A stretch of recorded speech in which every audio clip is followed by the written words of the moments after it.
I'll notice things a bit more, and I guess the last bit I'll say on this is I call it looking for the crunchy bits. Hmm. It's a little bit from my New Zealand experience, the crunchy bits, but like when things get emotionally resonant, like, oh, there's a feeling, like you could think of it as like I could cut it with a knife, like any of those sayings, like, oh, that to me is like a pure gift from heaven saying there's something to pay attention to here. Now, if you can put words on it, that would be really cool, because a lot of people are probably feeling that right now. They just don't know what to call it. And that's kind of what I think of as my job. Hello and welcome to another Top Advisor Marketing Podcast. I am your host, Matt Halloran. You know, I had a hot list of people who I wanted to get on this show, and I've really ticked a lot of boxes. But my guest today was one who was in the top five, and we just have not been able to get together to get this recorded, mostly because he's so sought after, speaking at conferences and hanging out with people and providing advice, that we finally were able to go ahead and get it today. So Carl Richards is my guest today. Carl, welcome to the show. Thanks, Matt. Yeah, it's been something I've been waiting. I'm like, when's he going to ask? Like, what's the deal? How long does this take? So I'm super jazzed to be here. We scheduled this, just so everybody knows, we scheduled this 2.5 months ago, and finally our calendars lined up because you're on the road all over the place. Now, I know that you've probably done this elsewhere, but I'd really like to just take a moment. Can you give everybody a brief kind of synopsis of your story? Because I think a lot of people know the Carl Richards we see today, but I don't think they necessarily understand the journey that you've been on to get to where you are. Yeah, I mean, look, the short version of it is there was no grand plan. And I could tell you 100 stories that demonstrate that, but I'll just tell you a few real quick. I applied to be a security guard. That's what I thought I applied to be. It turns out the ad said securities. I didn't know the difference. I got the job, which tells you a lot about the applicant pool. So that's how I got into the field. That was in 95. And I remember shortly thereafter, 97, 98, 99, the tech bubble. At that point, I had my own clients.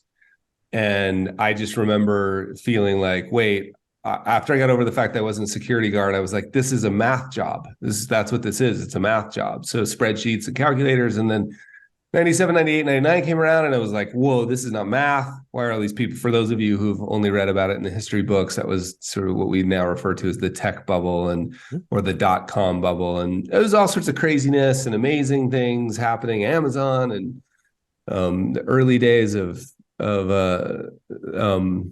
what was the name of that crazy route? Netscape, Cisco and Intel and all these things. It was all crazy.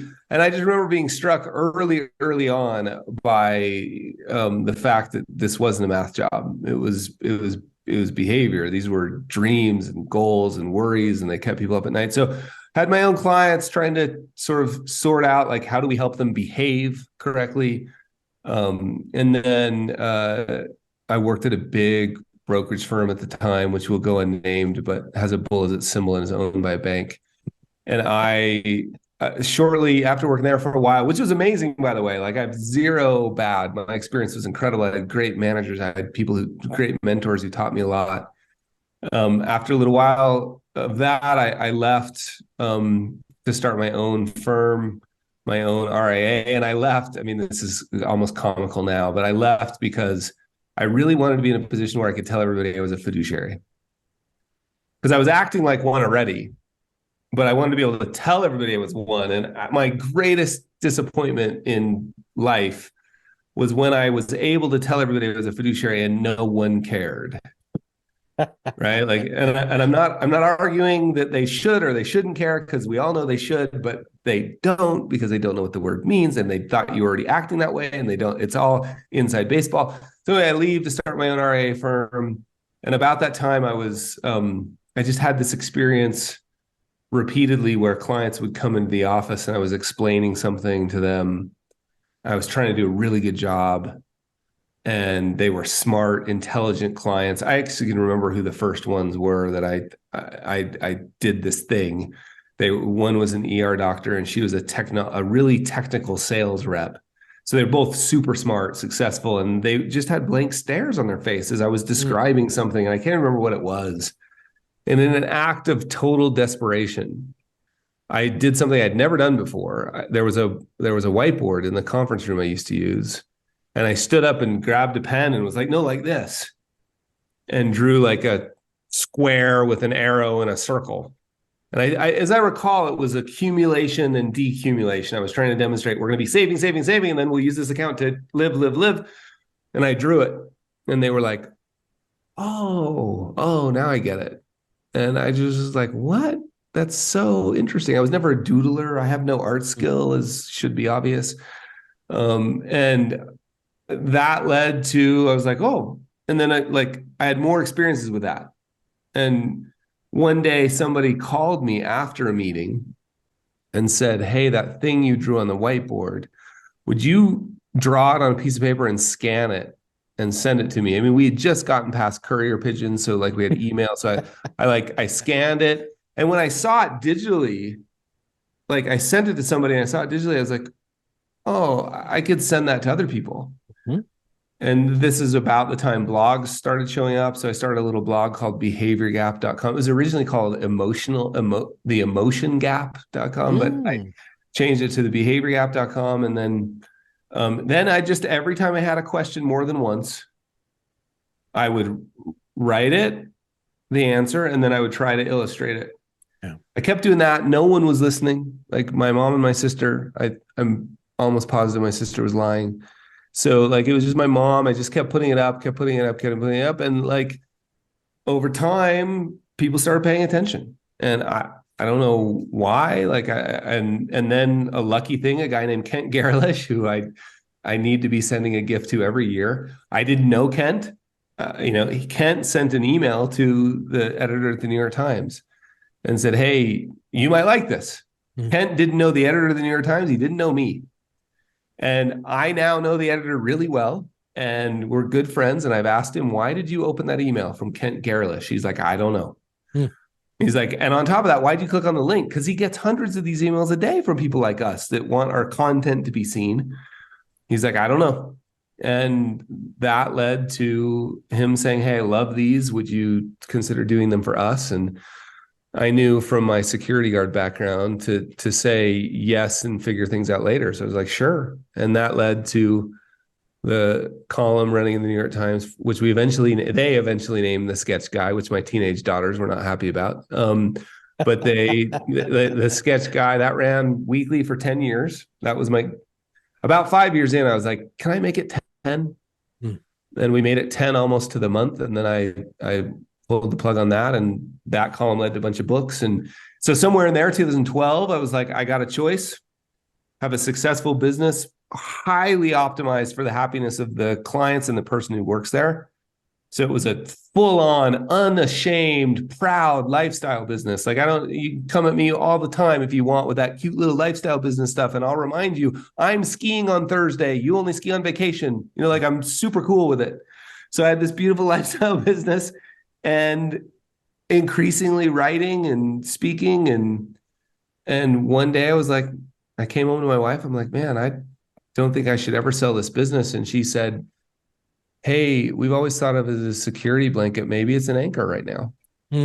So made a decision to sell the business, which was my second great disappointment. Was nobody cried but me. I thought the clients would all cry. Nobody did. And that was 2012. And so, yeah, I've been just doing sort of speaking, writing, teaching, thinking for a living for the last 11 years. So from the time that you drew the first thing on the whiteboard to the time that you got, that really what we call escape velocity, that launch into the stratosphere with the New York Times, how long was that period? Yeah, that's a really good, I don't know, but it was definitely years, because I can't even remember. I want to say, I have an email actually that I show in all my presentations. I just can't remember the date. I want to say 2009 was, well, let's think about this. If 2010, yeah, I think it was 2009-ish when the Times thing happened. I mean, it was 2 or 3 years of wandering in the wilderness. We talk about this a lot, Carl, that there's a continuum of things that you have to do behaviorally in order to become more influential. And you are at that apex in financial services of an influencer, right? People know who you are. You've got your drawings on your screen there. I actually, as a non-financial advisor, have a couple of your drawings that I actually show to people all the time, talking about how you have to take really complex things and make it understandable. Because in the world of content creation, financial services professionals very quickly default to talking in jargon and crap. And nobody wants to consume that. They want easy, simple, understandable. And you have really created an entire brand, right? That is all about helping advisors communicate things very easily and understandable, but with very interesting emotional components. And I want to move the conversation that way, because behavior gaps, so we're talking about behavior and the decisions that clients make, and your job as a financial services professional is to sway them to make better financial decisions. When you're drawing or when you're conceiving of these ideas through all of the things that you're doing right now, how are you infusing the actual behavioral principles into your work and what you teach advisors? It's a really good question. I don't, the honest answer is I don't know. And that's the same answer to, like, to wrap up what we were talking about. Like, all I knew back then was that I was compelled to keep doing this publicly. Or like, I didn't have a choice. I tried to quit, honestly. Like, it was like an addiction. I tried to quit 3 or 4 times. I had interventions. Like, just focus on building your financial firm. Like, why are you drawing in the corner with a Sharpie? For heaven's sake, you don't even know what you're doing. And I tried to quit. So the only thing I really know about that experience was that there's a term, luck surface area, like increasing luck surface area. I often refer to it as just playing in traffic. Like, if you just play in traffic, like, there's a chance you'll get hit. Now,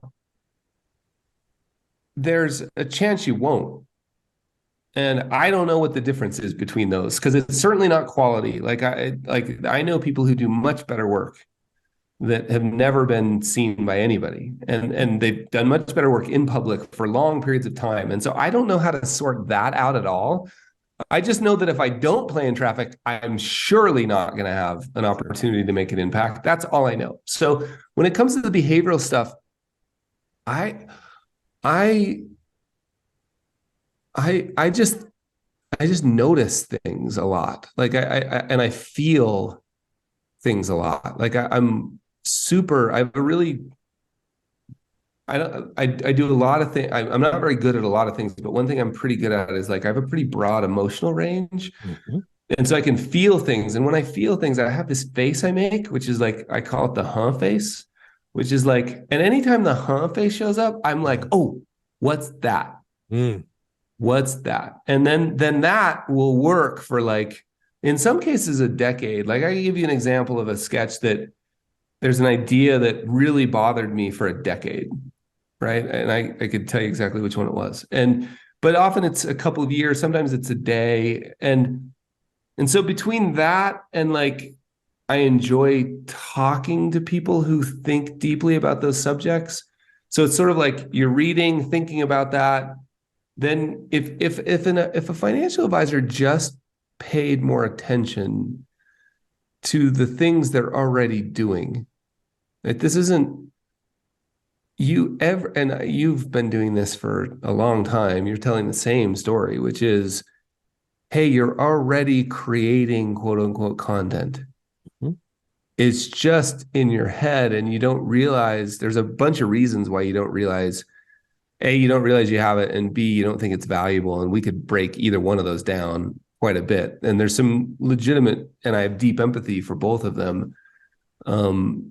But I just got a little better at noticing, and I've always been a storyteller and somebody who exaggerates a lot, and so I can tell you great stories from high school, and I'll have buddies that were in the room when that story happened, and they'll just be like, bro, what are you? That's not even the same experience I had.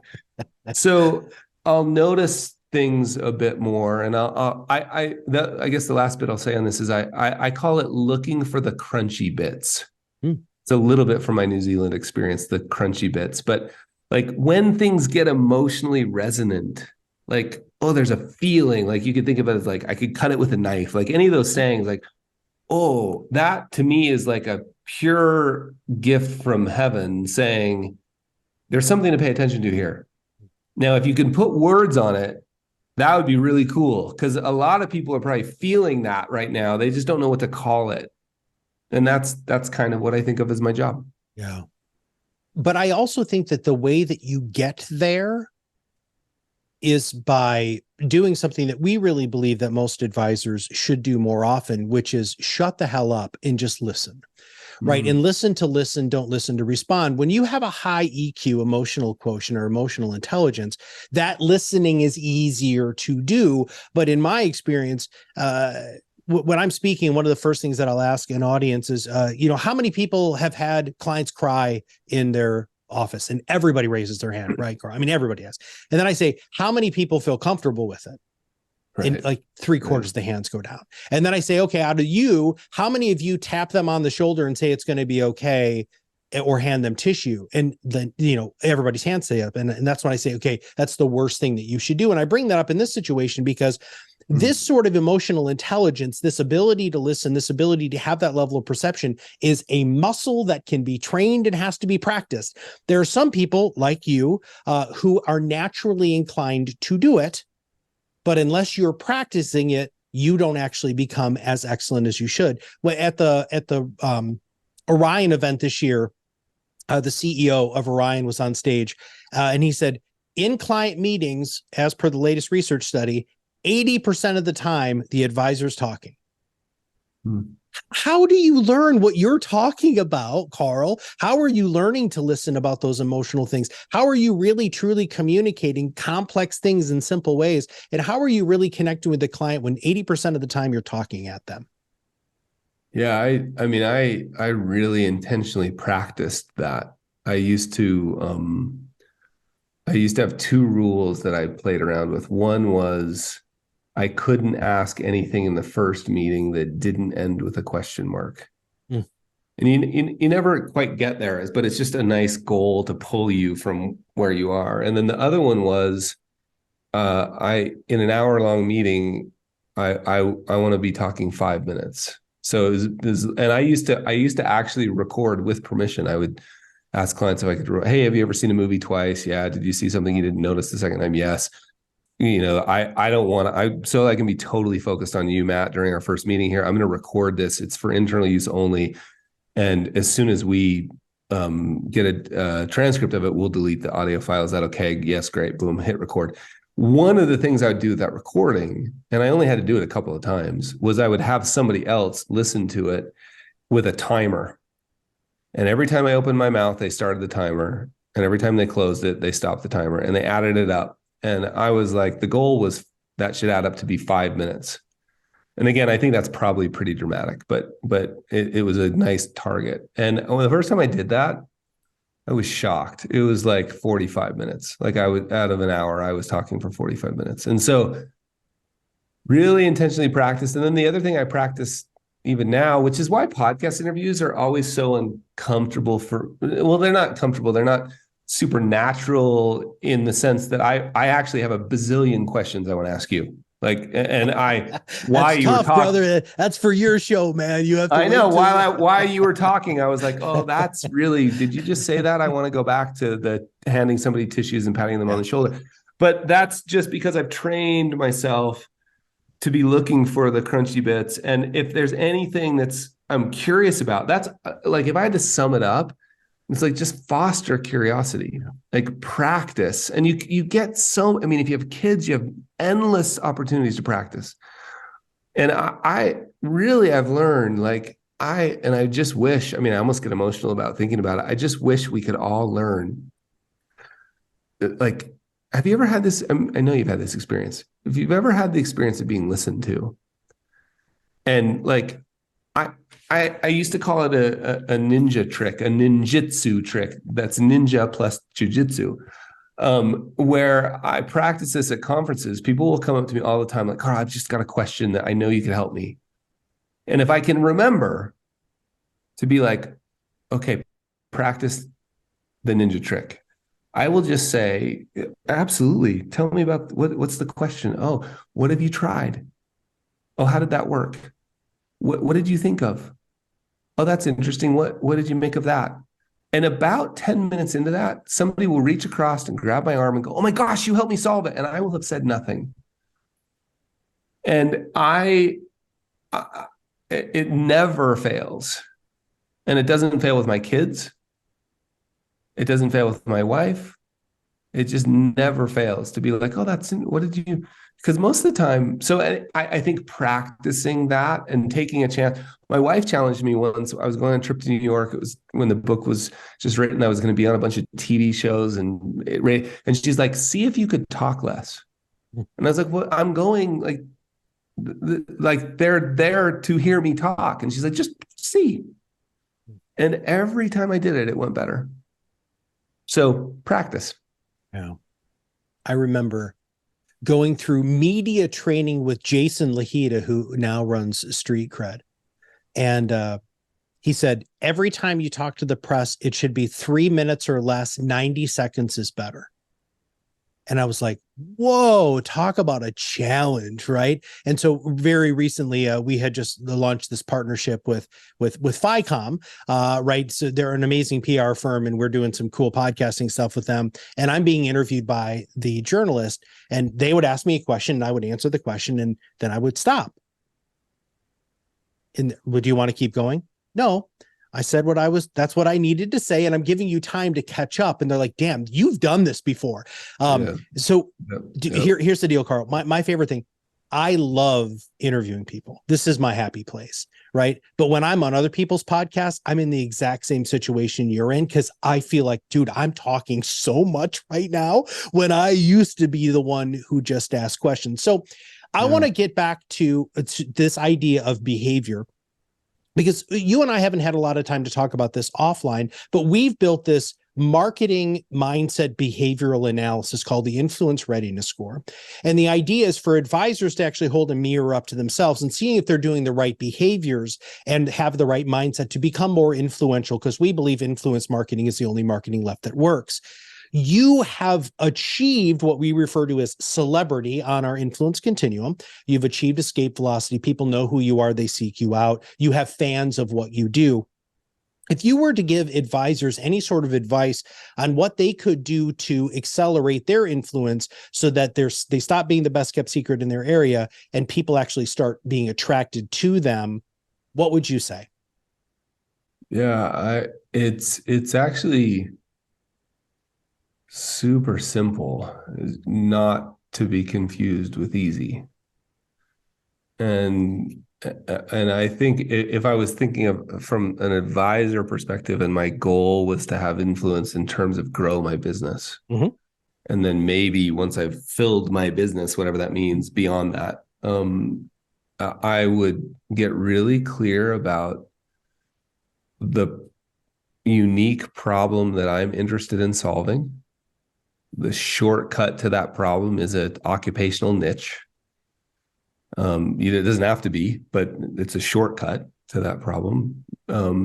So I'd get really clear about Seth Godin's two questions. What is it? What does it do and who is it for? It's probably reverse. Who is it for and what does it do? I'd get really clear about that. So the way that looks is, let's say that I'm in a community with a lot of, for some reason, I know a lot of architects that own their own firm.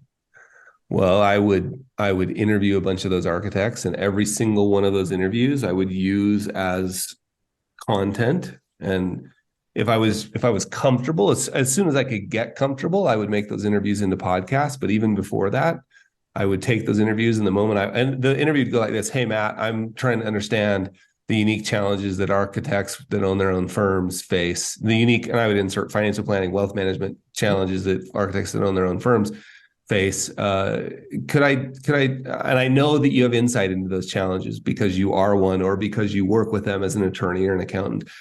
Could I just buy you coffee and ask you questions for 15 minutes? I would go ask the questions, what are the biggest mistakes that you see people make? What are the strengths? What are the weaknesses? What opportunities do they have? What do you wish that you'd learned? Who else should I talk to? Like, I've got a whole list of those questions. And then as soon as they left, I would jump on my phone with my voice memos and I would record my thoughts, and I would do that. And then I would take those thoughts and I would turn them into tweets, and I would turn them into, and then I would ask, like, what do you listen to? Oh, I listen to this podcast. Do you belong to any associations? Do they have a journal? Oh, do you know the editor there? And so then I would be looking for ways to get that content in front of more of those people. Really clear architects that own their own firm with 10 or fewer employees, entrepreneurs that have had a successful exit over 10 million, radiologists because they're lunchbox doctors. They have no plant and equipment. They show up, do their shift, they go home. Radiology, anesthesia, and ER are all 3 lunchbox doctors. So whatever it is, I would be really clear about what does it do and who is it for? What does your service do and who is it for? And the scariest part about this is the narrower you make it, the better. And the reason I don't even know how to talk about marketing without you just did. Yeah, totally. I don't even know without that, because the problem is everyone doesn't exist. And there's so much noise. I think the key to impact is relevance. And the only way to be relevant is to talk to a specific group of people. And so that if I were trying to be relevant, that's what I would do. We call that rising above the noise, to be your own loud, right? So that's the ProudMouthian language that we use here. Perfect. All right. So if somebody wants to find out a little bit more about hiring you as a speaker, buying your books, joining any of your programs, you providing education and mentorship, what's the best way for them to reach out? Go to the societyofadvice.com. Just search for dragons would be another way you could do it, but go to the societyofadvice.com is the easiest way to find me. And follow you on Twitter, because man, your Twitter presence is magnificent. All right. Well, so my final question for you is my favorite question to ask in every one of these podcasts, which is, what should I have asked you that I didn't? Yeah, it's a lovely, like, just super generous question.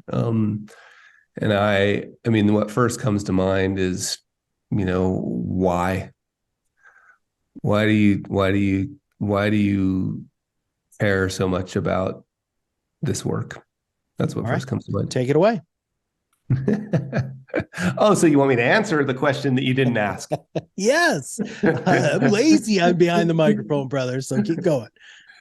Yeah, listen, I care deeply about this work because the secret is I don't care. Like, I'm tempted to use farm language here. I don't give anything about money. Like, I don't care at all. I just got tricked here by applying to be a security guard, and the reason I've stayed is because I think it's one of the fastest ways into what really matters. I think maybe second only maybe to health. And so the reason I care is because the people, like I'm pointing out my window, the people out there aren't feeling any better about their relationship to money. And I know the stress that, I just like every day, just had a conversation with a friend who had a really good friend recently more than take his life, if that's possible, without going into details. And it was financially related. And I think the listeners of this podcast have the opportunity, if we could just stop hacking at the branches around asset allocation and which like whatever, like what I want to know is, like, why does this really matter to you? And if we can get people to have those sorts of conversations, we may have a chance. We may have a chance at, like, actually changing the world, which is fascinating. So that's why I care. I care because there are humans in pain. A lot of that pain can be traced to financial stress. I don't know, as of this present moment, I don't know of any other way to deal with that than a compassionate, empathetic human. Matt, I will tell you one thing that's super interesting to me. I've been like you, I've been trying to shine a light I don't know that train or teach is the right word, but I've been trying to shine a light on this idea that we need to be compassionate and empathetic. And it turns out it's really hard. And I've always said, like, that's will never be replaced, because human empathy, well, we need to get a little better at learning how to do it, because it turns out there's a counterfeit that's getting really, really good, even at the empathy piece. And so there's still something uniquely human about empathetic financial advice. And I think we're getting a little fire under our tails to say, hey, we better get better at understand, first of all, doing it. Like you talked about, curiosity and empathy and having an emotional IQ. Get better at doing it, and then we better get better at doing it publicly, so that people know where to find us and aren't confused by what's becoming a very, very, very good imitation. In the form of AI is super fascinating to me. So we've got a shot here, is all I'm saying. That's why I care deeply. So thanks for asking. You're welcome. Yeah. Well, as with you, we do too. And we firmly believe that you need to be able to communicate who you are, what you do, and what makes you unique and different when it is convenient for people to consume your content. The point in time stuff that financial services have been doing with seminars and webinars and client meetings and all of the sorts of client events, all of those have a place. But if you're truly going to change and start educating the general public to help them make wise financial decisions, to make real connections with their money and the meaning that money has in their lives, we believe that you need to do it at scale. And if you want to do it at scale and you want to learn how to do that very, very easily, you can join the PodRocket Academy for free. By the way, it is free. Just go to proudmouth.com and you can sign up to take our free 5-minute behavioral assessment. It takes 5 minutes, about 20 questions. It's going to show you some gaps in your mindset and also in your marketing that's stopping you from being more influential. So for Carl and all of us here at ProudMouth, this is Matt Halloran. We'll see you on the other side of the mic very soon.